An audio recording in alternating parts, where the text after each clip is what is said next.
Gloria a Jehová nuestro Dios. Bendita es su palabra por toda gracia y en ella el mensaje de cada día. Estamos en el tema ¿Por qué hay pobreza en la iglesia del Señor? Séptima parte. Gloria sea al gran sumo sacerdote, mi pastor y maestro, mi Señor Jesucristo, el Verbo de Dios. El que quiera hacer la voluntad de Dios conocerá si la doctrina es de Dios o si yo hablo por mi propia cuenta. Escrito está: Espíritu Santo, derrama de tu presencia, glorifícate, salva en este día. Amados, la ofrenda es una dádiva o presente que se hace a Dios con liberalidad, con generosidad, con sacrificio, en muestra de gratitud y amor. Escrito está en la carta a los Hebreos capítulo 11, verso 4. Por la fe, Abel ofreció a Dios más excelente sacrificio que Caín, por lo cual alcanzó testimonio de que era justo, dando Dios testimonio de sus ofrendas, y muerto aún habla por ella. Escucha con atención lo que nos habla Dios aquí en la carta a los Hebreos, porque es importante. Mira que Abel dio lo mejor para Dios y eso lo hizo justo delante de él, porque también era un hombre de fe, un hombre creyente, estaba seguro que Dios era el que lo había creado, que todo lo que él era, lo que tenía, todo era por Dios. Y habla de que Abel fue, siendo el cuarto hombre de la creación, fue bendecido o bendijo a Dios con ofrenda. Mira, dice aquí que por la fe, un hombre que creía que en Dios, porque lo había creado, Abel ofreció a Dios más excelente sacrificio que Caín, o sea, ofrenda de veneración a Dios, por lo cual alcanzó testimonio de que era justo. El obrar con fe nos hace justos, pero fe no es porque cualquiera diga que la tenga. No, la fe es precisamente porque se cree en Dios y asimismo se venera. Entonces dice, era justo dando Dios testimonio de su ofrenda y muerto aún habla por ella. O sea que aquí también Dios está diciendo que por esa fe y por esa manera en que fue justo, también recibió la vida eterna.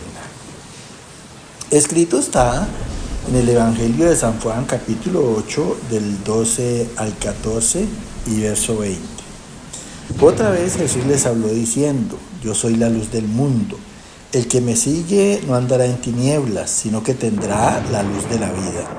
Entonces los fariseos le dijeron: Tú das testimonio acerca de ti mismo. Tu testimonio no es verdadero. Respondió Jesús y les dijo: Aunque yo doy testimonio acerca de mí mismo, mi testimonio es verdadero, porque sé de dónde he venido y a dónde voy. Pero vosotros no sabéis de dónde vengo ni a dónde voy. Estas palabras habló Jesús en el lugar de las ofrendas, enseñando en el templo. Escucha con atención lo que nos dice aquí nuestro maestro y sumo sacerdote, pastor, nuestro Señor Jesucristo. Dice que otra vez Él les habló, les estaba hablando a los fariseos, diciendo: Yo soy la luz del mundo. Acuérdate que al principio del primer profeta, que fue con Moisés, el Señor se le identificó como el gran yo soy, Dios.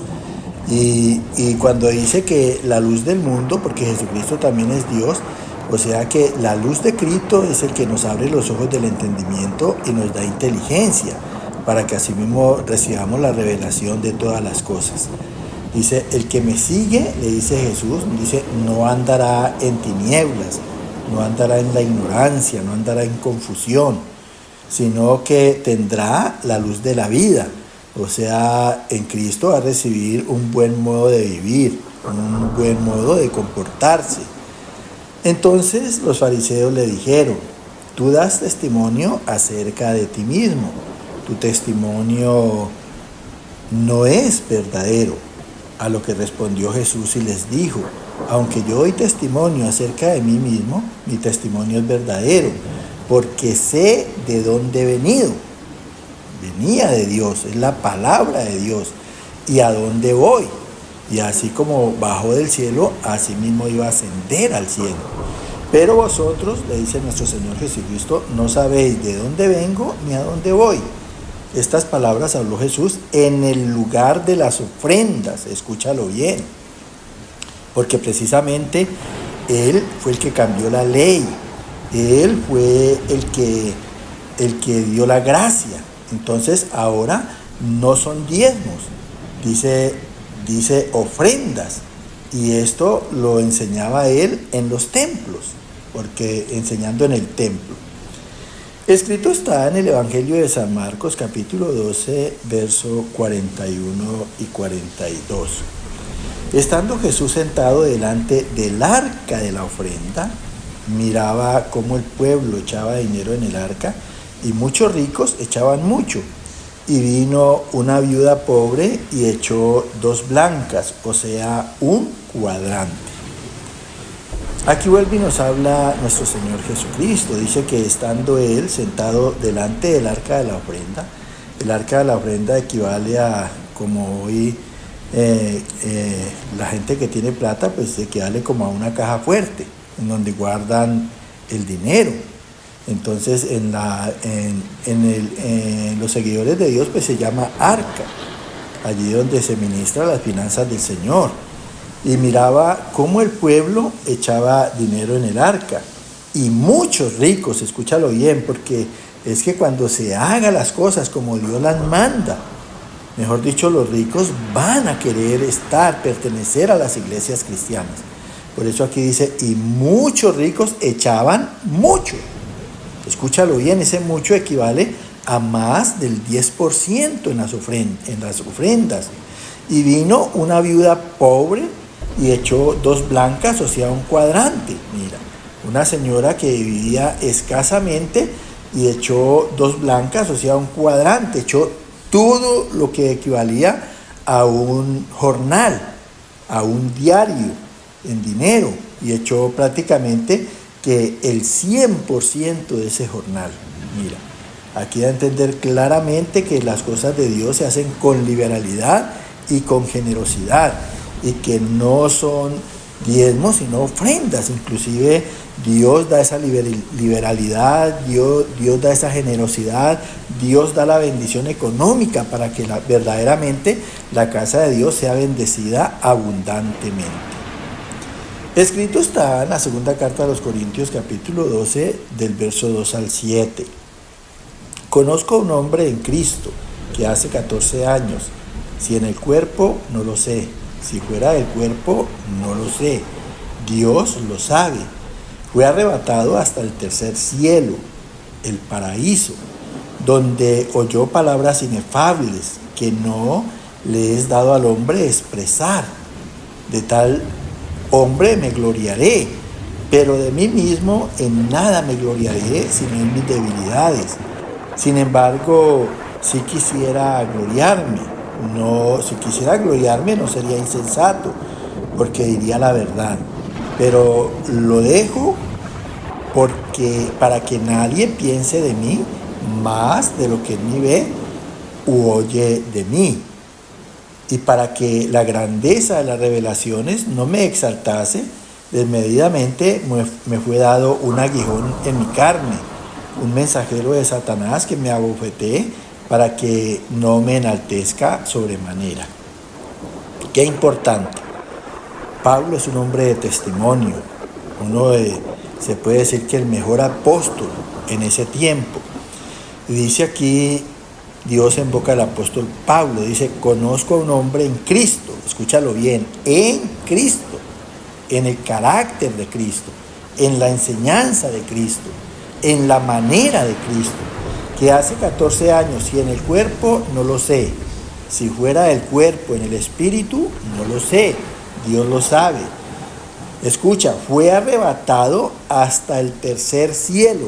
Ese hombre fue arrebatado hasta el tercer cielo, al paraíso, al santuario de Dios, donde oyó, escucha bien, palabras inefables, palabras que no se pueden explicar, que no le es dado al hombre expresar, o sea, dar a entender. De tal hombre me gloriaré, porque está en Cristo. Pero de mí mismo en nada me gloriaré, sino en mis debilidades. Allí es cuando Pablo dice que a él se gozan las debilidades porque en esas debilidades es donde recibe el poder y la fortaleza de Cristo, su gracia. Y el Señor asimismo le dice, bástate mi gracia.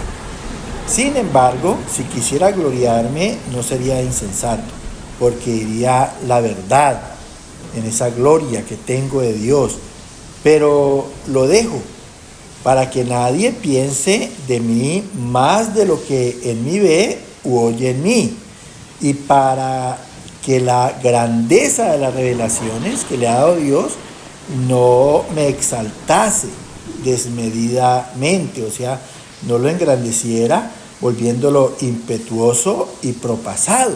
Mira, y ese hombre es precisamente Pablo. Mira, aquí está diciendo, para revelaciones no me exaltase, o sea, es él.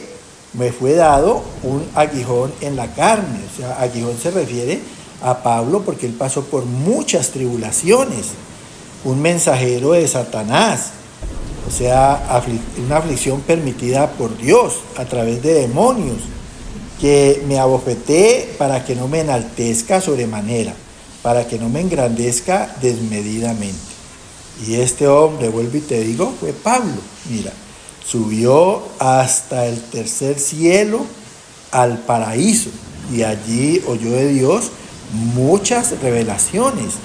De allí que sea un hombre de gran valor, un hombre que en el Nuevo Testamento es el que tiene mayor cartas escritas, un hombre que se dio el lujo de reprender inclusive a los apóstoles anteriores que él cuando de pronto obraban mal. Ese es Pablo. Y ese que recibió esas grandes revelaciones, mira lo que nos dice aquí en el versículo siguiente. Escrito está en el libro de los Hechos, capítulo 24, verso 17. Pasados algunos años, vine a hacer limosnas a mi nación y a presentar ofrendas. Mira, dice aquí en el libro de los Hechos de los Apóstoles, habla Dios otra vez a través de Pablo, y dice que pasados algunos años, vino a hacer limosnas a su nación. O sea, cuando se habla de limosna, es lo que se pueda dar. Escúchalo bien. Dice que vino a dar limosna a su nación y a presentar ofrendas. O sea, a dar ofrendas. Mira. O sea que Pablo recibió por revelación de Dios que ya no eran diezmos, eran ofrendas. Mira. Acuérdate que Jesús, después de muerto, se le manifestó al apóstol Pablo y lo nombró apóstol de los gentiles, para que ya nosotros no diezmemos, sino que ofrendemos, como le enseñó Dios o le reveló Dios al apóstol Pablo. Así, mis amados hermanos, que pues ojalá estas enseñanzas las estudies y tengas esa oportunidad, porque muchas veces no sé hasta dónde haya mala intención en los pastores, pero sí es bueno que ellos sepan que nosotros entendemos y que también tenemos revelaciones de la palabra del Señor. Que el Señor continúe llenándote de gracia. Amén.